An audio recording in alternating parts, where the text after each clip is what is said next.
भावे रुग्णोपयोगी वस्तू संग्रह तसंच पेशंट रिलीफ असोसिएशनच्या वतीनं 7 जून रोजी स्मृती दालनाचा उद्घाटन सोहळा आयोजित करण्यात आला आहे।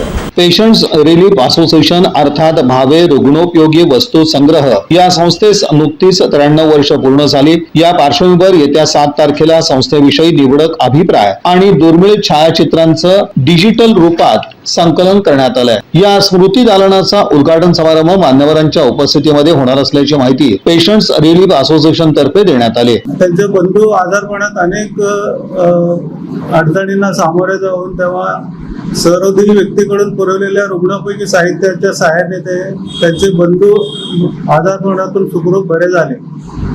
त्यानंतर आपल्यासारख्या मध्यमवर्गीय व गोरगरिबांसाठी अशा रुग्णोपयोगी संस्था काढावी अशी त्यांना प्रेरणा झाली।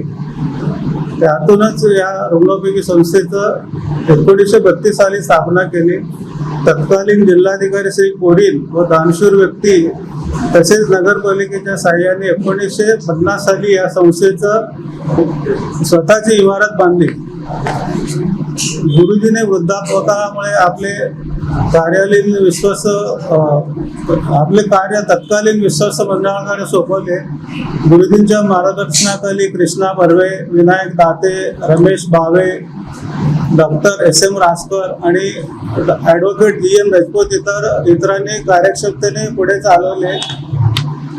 रुग्णांना आवश्यक अशा commode, walker, wheelchair, Fowler bed इत्यादी गरजेच्या वस्तू माफक दरात संस्थेमार्फत दिल्या जातात। तसेच संस्थेतर्फे शालेय विद्यार्थ्यांना पौष्टिक पूरक आहार पण पुरविला जातो। संस्थेने पुणे येथे 1/6/1977 साली पुणे शाखेची स्थापना केली। त्यांचे सुपुत्र रमेश भावे व त्यांचे कुटुंबीय व्रतस्थपणे चालवितात। पुणे शाखेमध्ये रुग्णोपयोगी साहित्य पुरवण्याबरोबर डायलिसिसला गरज असणाऱ्या रक्तांना डायलायझर उपकरण देण्यासाठी आर्थिक मदत पुरवली जाते। सोलापुरातील दुसरी शाखा plot number 16 Nagnath society MIDC एल्लाली मठाजवळ सुरू करण्यात जुलै 2018 मध्ये सुरू करण्यात आले।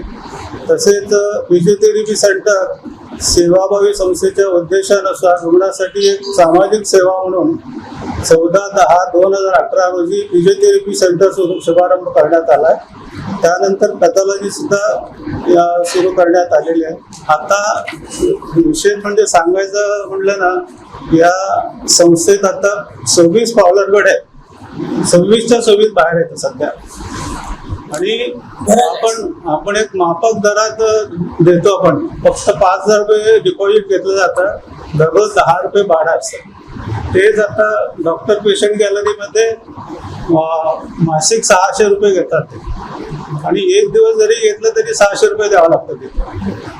आणि मार्कंडे रुग्णालयासमोर पूर्वा डिस्ट्रीब्युटर म्हणून आहे, त्यांनी दर महिन्याला 1200 रुपये घेतात।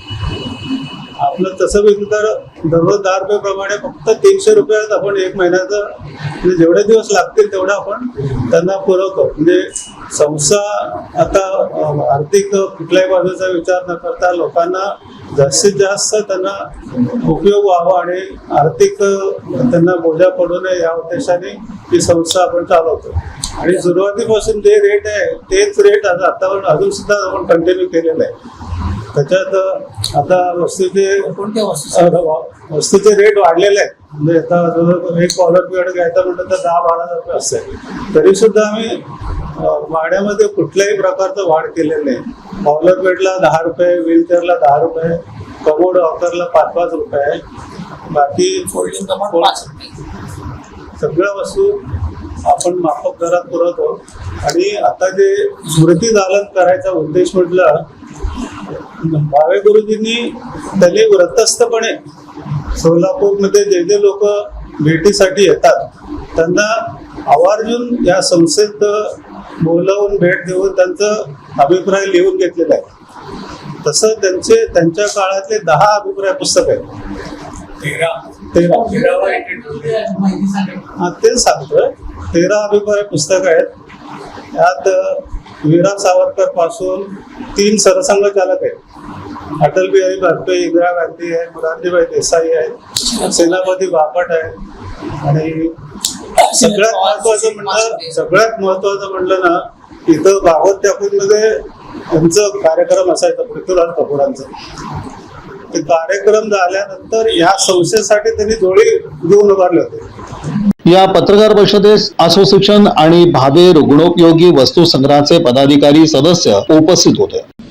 या बातमीपत्राचे प्रमुख प्रायोजक प्लॅटिनम मॉल इंद्रधनु सोलापूर.